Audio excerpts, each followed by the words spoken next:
Hello guys! For today's video ay diaring ahot panoorin nyo ulit ang mga naging kaganapan niya ho sa buong maghapon naming ito. Charit! Balik eskwela na naman niya ho kinabukasan, kaya naman niya ho dinatnan ko aring kusina namin na busy na naman. Kapag nga ho ang business nyo ay kagaya nga ho nitong mga pagkain, ay di sa mga pagbabalat niya ho ng bawang, mga sibuyas at mga sili ay di trabahong-trabaho na rin naman niya ho. Pagkarating ko naman niya ho din sa likod ng aming bahay, ay dinatnan ko nga ho si mama na niluluto na nga ho aring iba pa naming paninda. Ginigas na niya nga lang ho din aring nga ho mga gulay at tinitimplahan naman niya ho ng mga pampalasa. Gagawin nga ho pala maya-maya yung lumpia, kaya naman niya ho kailangan ay lutuin muna. Charit! Bigla naman niya ho ako nakaramdam ng gutom, kaya naman niya ho sabi ko bago ako tumulong sa kanila, ay ako naman niya ho ay kakain muna. Mabuti na nga lang ho at may lutong ulam ngayon dito, dahil kung wala nga ho ay di ang uulamin ulit natin ay di yung mega nga ho galing kay Governor.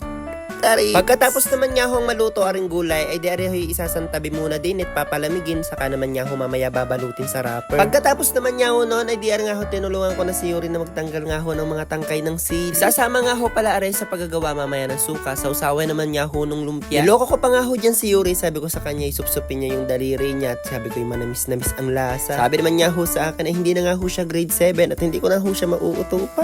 Kanina nga ho pagkatapos magluto ng mama ay sumama nga ho ang pakiramdam niya, kaya naman niya ho sabi niya siya nga daw ho ay matulog muna. Tapos ari naman niya ho si Yuri habang nga ho nagbabalat ng mga bawang kanina ay parang lalagnatin, at pagkatapos nga ho namin ay siya nga daw ho ay mahiga din. Kaya naman niya kinuha ko na siya ng gamot, tapos pinainom ko na nga rin ho dahil baka mamaya ay maging sakit pa, hindi nga ho rin nakapasok. Ay di yun nga ho, pagkatapos ko siyang painumin ng gamot ay di bumalik na nga ako sa tindahan dahil may nabilit. Ang mga tao nga ho din sa amin ay mga namamahinga nga ho at may mga nararamdaman. Ramdam ko naman niya ho na wala pa ulit nabili, ay di ako nga ho lumabas muna, tininan ko nga ho kung handa na yung mga lamesa na gagamitin nga ho bukas sa pagtitinda. Ay di rin nga ho nang makita ko na hindi pa nga ho handa rin nga ho mga lamesa na aming gagamitin, ay di sabi ko aayusin ko na nga ho muna. Dahil bukas nga ng umaga ay payado nga ho napakadami naming gagawin, at dahil ang nga ho hindi na makabala. Tapos habang ako naman niya nag-aayos na rin mga lamesa ay biglang lumabas si Yuri, kaya naman niya ho ang tanong ko sa kanya ay kung maganda na nga ho ang kanyang pakilasa. Maayos na nga daw ho ang kanyang nararamdaman, kaya naman niya ho sabi ko ay di pa uso nga ho din sa lamesa. Tapos ari naman niya ho isang customer namin dito ay nakita nga ho kay nagbibideo, ay videohan ko nga rin daw ho siya, siya na ikakawin nga ho sa inyo.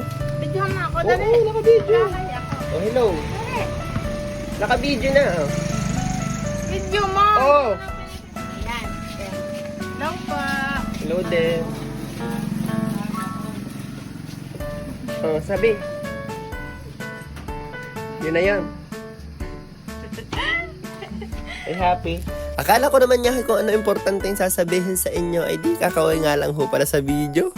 Charit. Pagkatapos ko naman niya hong maibigay ang kanyang hilig, edi sabi ko babalik na nga ako din sa aming pagtatrabaho para naman niya ho matapos na kami dito. Nagwalis na nga ako din at pagkatapos nga ho noon ay di sinilabang ko na nga ho ang mga basurang ito. Ay dari nga ho habang ako'y nagsisilab ng mga basura, natanawan ko naman niya ho aring gilid ng aming tindahan na medyo marumi pa pala. Napakadami nga ho nakatambak na gamit na kung ano-ano din lang naman niya ho ditong hindi na napapakinabangan. Kaya naman niya ho sabi ko ay dililinisin ko na nga rin ho kakot, aring nga ho'y nasa gilid ng aming tindahan ay di aring nga ho'y kita ng mga tao. Mga pagkain pa naman niya ho din ang tinda namin dito, kaya naman niya ho talagang kailangan ay malinis ang paligid na ito. At kahit anong sarap pa naman niya ho ng pagkain, kapag nga ho ang paligid ay madumi, ay nakakarumi nga hong bumili.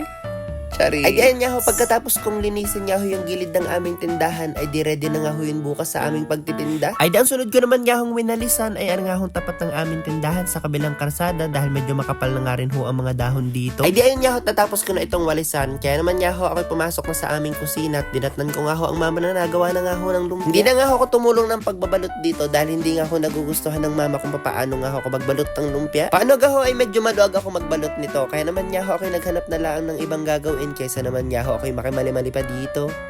Charit. Nakita ko nga ho na wala pa sa lagayan, ari nga hong toyong ginawa ng tatay kanina, kaya naman niya ho sabi ko ari na lang ang gagawin ko. Ari nga hong toyong ito ay kaya nga ho nakaganito ay dahil nga ho yan ay pinagaan na dyan ng kalamansi at pinagmix na nga ho. Dahil mahal na rin naman niya ho ang kilo ng kalamansi, kaya nga ho ganito na lang ang ginagawa namin. Ay di pagkatapos ko naman niya hong ipaglalagay, ari nga ho mga toyo sa kanyang lalagyan, ay di ako nga ho bumalik na sa aming tindahan. Malapit na nga ho ulit maghapunan, kaya naman niya ho ang mga customer ay naglalabasan na naman. At bago naman niya ho matapos ang video nating ito, ay di mag-shoutout nga lang po muna ako. Shoutout nga po kay Angel Robino Velasco. Ay kung gusto nyo nga rin ho ma-shoutout sa next video, ay di mag-comment nga lang ho kayo. Charits! Ay paano? Ay di sa isang, hindi pa pala. Ano nga yun? Nawawala ako. Ano nga? Yun pala. Ay siya, Ay di hanggang dito na nga lang po muna ulit ang vlog nating ito. Ay di salamat na nga lang ho muna ulit sa panonood nyo. At yung hindi pa nga ho kayo naka-follow, ay di pa-follow, like, and share na rin naman nga ho ko ng vlog nating ito. Ay paano? Ay di sa isang araw na lang po ulit ha. Harurut.